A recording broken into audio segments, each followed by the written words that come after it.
நாம் பேசும் முறையில் ஃபவுண்டேஷனை பற்றி விவாதிக்கிறோம். பொதுவாக ஒரு ஃபவுண்டேஷனுக்கு நாம் அளிக்க வேண்டிய ஆழம் எவ்வளவு என்பதற்கான மக்கள் மனதில் உடனடியாக வரும் எண்ணம் என்ன?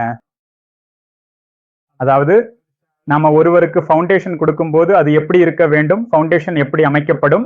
சாலா ஃபவுண்டேஷன் என்றால் ஐசோலேட் ஃபுட்டிங், நாம் கருங்கல் சாலா ஃபவுண்டேஷன்.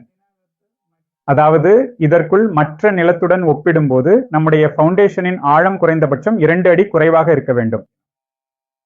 சாதாரணமாக கருங்கல்லில் இருந்தால் குறைந்தபட்ச ஆழம் என்று சொல்வது 2 அடி என்றாலும் கொடுக்க வேண்டும்.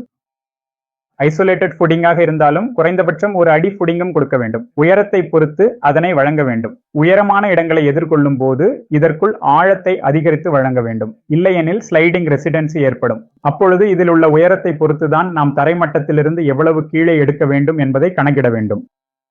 பிறகு சில சமயங்களில் நாம் மணல் நிரப்பிய இடமாக இருந்தால் அந்த மணல் நிரப்பிய இடத்தை நாம் கணக்கில் எடுத்துக்கொள்ள மாட்டோம். அசல் நிலத்தின் உயரத்திலிருந்து தான் நாம் இந்த கூறிய ஆழத்தை கணக்கிட வேண்டும். அதுவே நமக்கு ஸ்லைடிங் ஏற்படாமல் பாதுகாக்க சிறந்தது.